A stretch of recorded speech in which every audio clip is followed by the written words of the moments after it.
How to fix your mouse touchpad is not working in Windows 11. So if the trackpad on your laptop is not moving or it's not responding, I'm going to show you a few ways on how to solve this issue. So the first thing you'll need to do is either plug in an external mouse, or you can use your keyboard to go and follow these steps. So the first thing you need to do is click on the Windows button on your keyboard. You can then search for settings and click on the Enter key. Now use the Tab key on your keyboard to go and select Home on the left-hand side. You'll then need to use the downwards arrow to come to Bluetooth and Devices and press Enter. Now press the Tab key once again, and keep pressing Tab until you have devices selected like this. You could then use the downwards arrow key to click on Touchpad and press Enter. Now you'll see Touchpad, make sure this is turned on and enabled, and you can do this by pressing the space bar, and this will either enable or disable the touchpad. Now if it's not working, press your Start menu once again, search for Device Manager and press Enter.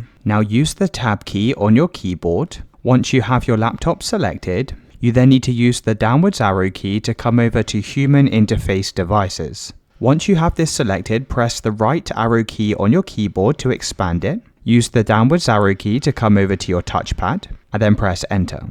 Use the right arrow key to come over to Driver. You can then use the Tab keys to come over to Update Driver and press Enter. Now once again, use Tab to come over to Browse My Computer for drivers. Click on Let me pick from a list of available drivers, and then select the HID compliant touchpad and press Next. Now once you've done this, you may need to restart your computer, and you can check to see if your touchpad is now working. Now if it's still not working, you may need to go and press one of the F keys on your keyboard. So you can start with F1 and try going all the way through to F12. So you can do F1, F2, F3 and so forth. Now sometimes one of these keys goes and enables and disables the touchpad. If it's still not working, you can try holding down the FN key on your keyboard and then repeat the same steps by pressing F1, F2 and so forth. Once you've done this, your mouse touchpad should now be working.